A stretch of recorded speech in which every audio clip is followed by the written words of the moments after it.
복에 대한 말씀 성기도와 음성 찬양. 마태복음 5장 4절 말씀. 애통하는 자는 복이 있나니 그들이 위로를 받을 것이며. 애통하는 자는 복이 있나니 그들이 위로를 받을 것이며.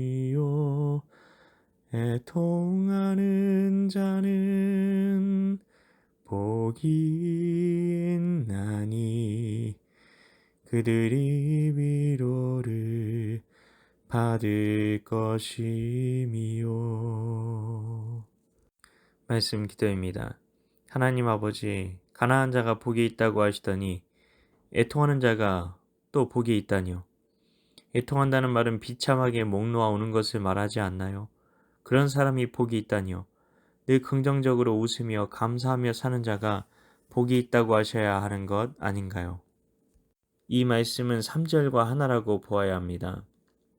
팔복의 구조는 수미상관의 구조를 가지고 있습니다. 첫 번째 복과 마지막 복이 전체를 둘러싸고 있는 구조입니다.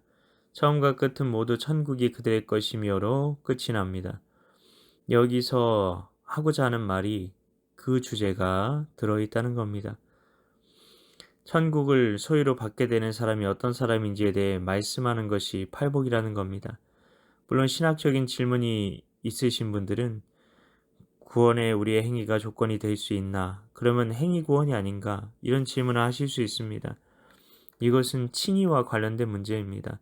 내가 어떻게 의롭다고 칭함을 받을 수 있는가 하는 거죠. 로마서는 의인은 없나니 하나도 없고 우리 모두는 다 죄인인데 죄의 삭은 사망이라고 말합니다.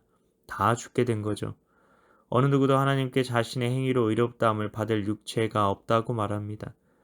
그런데 팔복이 어떤 사람이 구원을 받는지에 대한 말씀이면 8가지의 무언가를 해야 구원을 받는다고 말하는 행위로 구원을 받는다는 주장이 아니냐 싶을 수 있는 겁니다. 그러나 그렇지 않습니다. 믿음과 행함은 따로 국밥이 아닙니다. 오히려 섞어찌개와 같은 것이 믿음과 행함입니다. 행함이 없는 믿음은 죽은 것이라고 말합니다.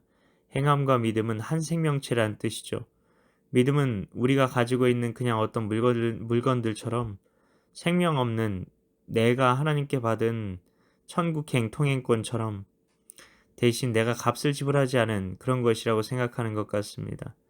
그러나 믿음을 신뢰라는 말로 바꿔보면 어떻습니까? 누군가를 신뢰하면 당연히 그 신뢰하는 대상을 의지할 수 있는 겁니다. 하나님께서는 누군가를 구원하실 때 하나님을 신뢰하는 과정으로 인도하십니다. 우리는 어떤 사람은 하나님께서 구원하시고 어떤 사람은 구원하시지 않고를 다 정해놓으셨다고 생각할 수 있습니다. 구원이 하나님의 절대적인 주권이라고 말하려면 그런 말을 해야 할 수도 있을 겁니다. 그러나 로마서 1장에서 바울은 말합니다.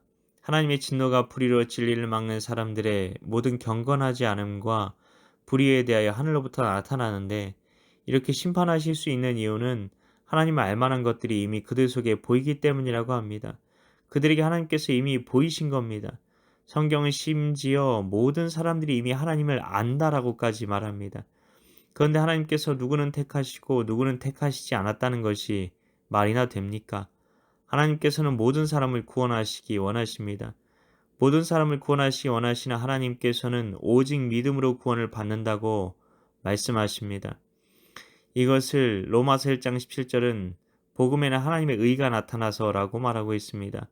복음은 나의 의가 아니라 하나님의 의에 대한 것입니다. 내가 하나님의 말씀을 지켜서 만들어낸 나의 의가 아니라 하나님께서 성취하신 의를 선물로 받는다는 겁니다. 누가 우리에게 상품권을 돈을 주고 사서 건네주었는데 그게 정말 진짜일지 믿지 못해서 사용하지 못한다면 그 상품권을 내가 누릴 수 있을까요? 여기에 필요한 게 믿음이라는 겁니다. 로마서 1장 17절은 하나님의 의에 대해 말하며 믿음으로 믿음에 이르게 하나니라고 말합니다. 두 가지 믿음에 대해 말하는 겁니다. 첫 번째 믿음은 하나님의 의를 선물로 받아들이는 믿음을 말하는 겁니다. 이를 통해 구원을 얻습니다. 그러나 이 믿음은 두 번째 믿음에 이르게 하는데 그것이 바로 오직 의인은 믿음으로 말미암아 살리라. 믿음으로 사는 삶을 가능하게 하는 믿음을 말하는 겁니다. 결국 믿음과 삶은 하나입니다. 우리는 믿음으로 살아야 합니다. 우리의 믿음은 삶으로 나타나야 하는 겁니다. 천국의 소유권을 받게 되는 사람은 의에 줄이고 목마른 사람이어야 한다고 첫 번째 복에서 말씀하셨습니다. 그런 사람은 의에 줄이고 목이 말라 어떻게 할까요? 애통합니다.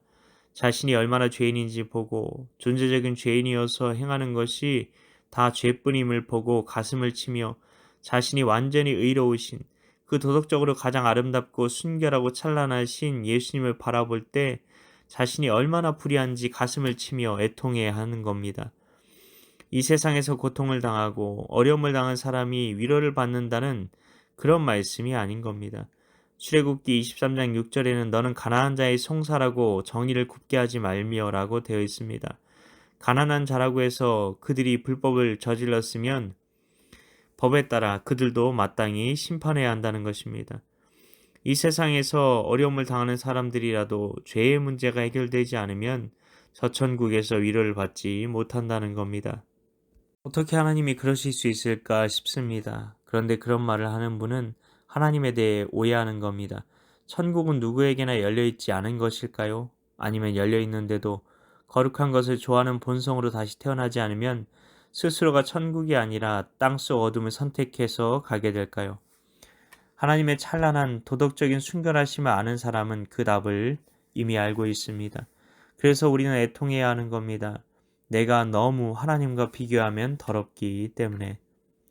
하나님 아버지, 내가 무엇을 바라보며 하루하루를 살아야 하는 것일까요? 내 안에 의에 줄이고 목마른 심령이 있나요?